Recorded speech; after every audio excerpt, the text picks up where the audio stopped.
दोस्तों नमस्कार, मैं आपका साथी लक्ष्मीकांत पंडित आपका स्वागत कर रहा हूं तत्काल टाइम न्यूज़ अपडेट के लिए। और जैसे कि आप देख पा रहे हैं स्क्रीन पर हमारे सामने हैं वरिष्ठ पत्रकार धीरज दुबे जी। और धीरज दुबे जी से हम बात शुरू करते हैं। सर, चुनाव में आज बिहार का नंबर और बिहार में पहले दौर का मतदान हो रहा है, लेकिन हम चर्चा शुरू करेंगे मध्य प्रदेश में जो 3 नवंबर को 28 सीटों के मतदान होने वाले हैं। क्या देख पा रहे हैं आप, क्या परिदृश्य राजनीतिक उभर कर आ रहा है? नमस्कार पंडित जी। मैं मतलब अपन सावेर चुनाव की बात करें कि होलसेल जो 28 सीटों हाँ। पे जो उपचुनाव हो रहे हैं, पहले अपन हम सावेर के जी नियरेस्ट हैं तो अपन सावेर की बात करते हैं।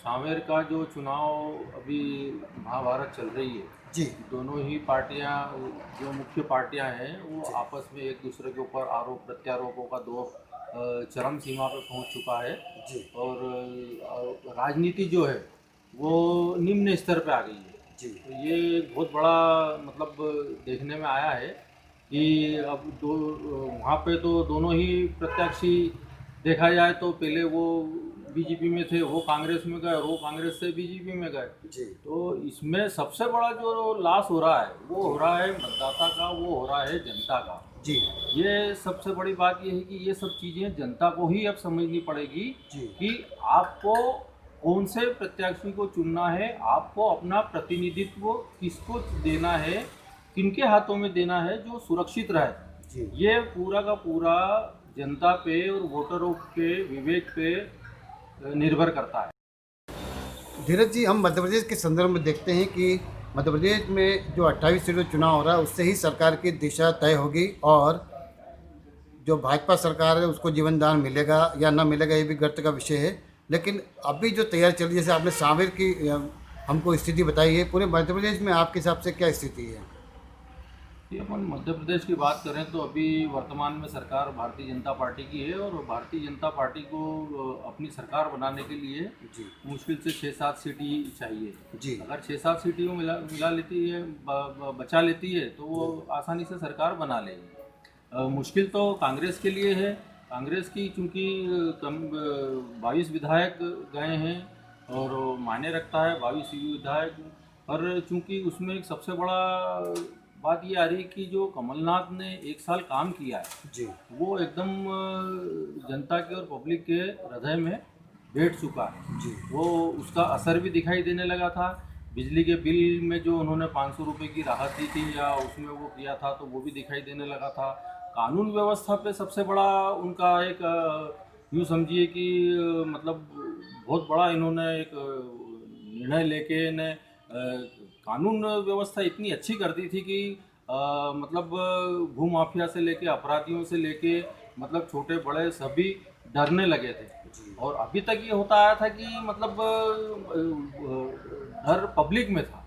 और कमलनाथ सरकार के इसमें कानून व्यवस्था में ये चीज़ देखने में आई कि जो डर है वो अपराधियों में देखने को मिला था। जी जी सब इधर के उधर हो गए थे, राम की जितने भी बदमाश है ये एक से इधर से जिला बदर हो गए थे, वो हो गए थे। मतलब फुल व्यवस्था उस पीरियड में अपन देखेंगे तो जो अपराध का आंकड़ा देखेंगे तो वो कम हुए। तो ये एक अपन मान सकते हैं कि इस आधार पे कमलनाथ का थोड़ा सा पब्लिक का रुझान कमलनाथ के ऊपर विश्वास ज़्यादा है। मतलब ये जो आपने व्यक्तिगत विशेषता बताई कमलनाथ सरकार की और जो उनकी ओवरऑल उपलब्धियां जो जनता के जेहन में समाई है, कहीं ना कहीं मतदाता जब 3 तारीख को मतदान करने जाएगा तो वो पुरानी कांग्रेस सरकार के अच्छे काम और अच्छी छवि उसके दिमाग में होगी। और शायद यही मतदाता उसको वोट में कन्वर्ट करेगा और शायद हमको अलग परिणाम देखने को मिल जाएंगे।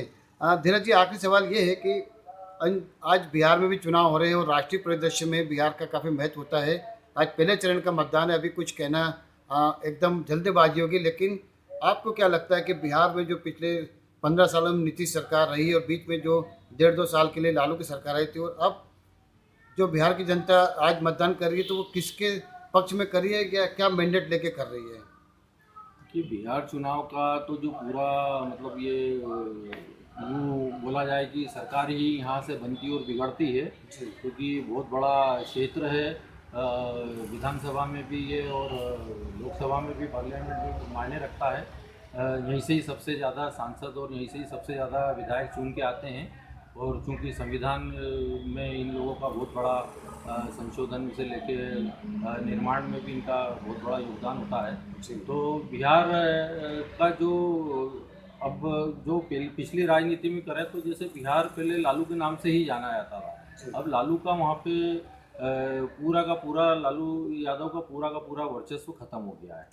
नीतीश सरकार ने नो डाउट अच्छा काम किया है, एजुकेटेड हैं, उनके साथ में सब प्रभुत्वजन है, पर बिहार की जो राजनीति है आज भी उसमें ये बोलना मतलब कि नीतीश सरकार बनी जाएगी या पासवान आएंगे या अनुराग आएंगे या जो भी, तो वो बड़ा बेईमानी होगी, मतलब अभी कहना कुछ जल्दबाजी है और जल्दबाजी होगी वो हाँ, वहाँ जी, का कुछ भी। क्योंकि वहाँ का एक बात तो है कि बिहार का मतदाता जो है वो बहुत विवेकशील है।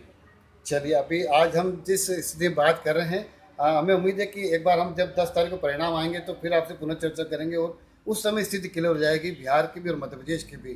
तब शायद हम एक नए राजनीतिक परिदृश्य को देख पाएंगे और हम उस समय आपके विचार फिर साझा करेंगे हमारे दर्शकों से। आपने हमसे अभी इतनी बात करी, इसके लिए धन्यवाद। नमस्कार।